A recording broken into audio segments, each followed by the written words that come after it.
What's up with the shock height and body? Like, do I lower the car using the tube right here? Because this is obviously, I took this apart. Do I lower it by screwing this all the way in? And do I lift it by screwing it all the way out? Or do I use a spring to do that? What's the proper way to do it? So at Reactions Warehouse, doing some updates on my coilovers, they came out with a version 2 of the Genesis G70/Stinger coilovers. So if you guys didn't know, this is the version 1, black body, black bottom here, and then also they got the billet uppers. The billet uppers didn't really change, but the body did. So we got orange bottoms right here, and then this is just like anodized gray, and then the internals are actually different. This is the OEM bottom spring perch thingy. This is just rubber, and it usually goes on the bottom like that, right? Goes in the center to keep your springs from flopping and making noise. They made this version 2, which is actually steel, and it's machined so everything sits perfect and doesn't flop around, and that one also doesn't compress and get messed up after a while. And this is just usual. I mean, that's what happens. And also the adjusters are slightly different. So this actually has a lock bolt right there, or was an Allen cap bolt. And that's so much easier than, say, this right here, where you need 2 forks to lock them in place. And I'm not sure if you guys have done coilovers on a G70 or a Stinger, but it's not the easiest thing in the world to put 2 forks right here to lock that thing in place.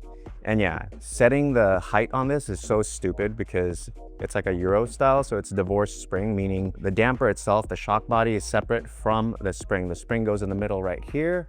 And it's so stupid. I freaking hate adjusting it. What's up with the shock height and body? Like, do I lower the car using the tube right here? Because this is obviously, I took this apart.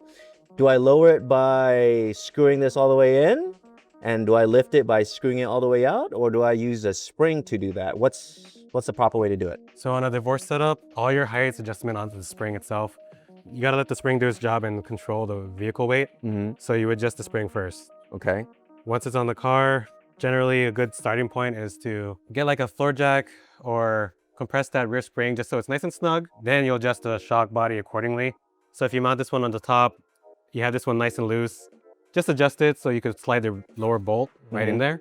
And that could give you a good baseline as your preload. So what you're basically doing is setting your shock travel. So too little of the preload, you'll start bottoming out and hitting the bump stops. Yeah.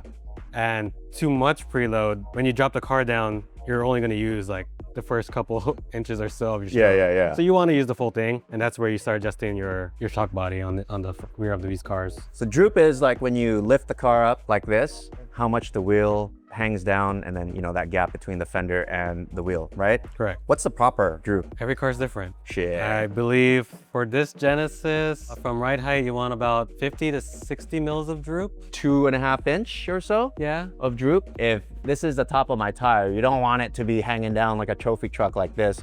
And sometimes if you set the body height of the shock too high, then your tire will be like right here at full droop, which is also not good. Correct.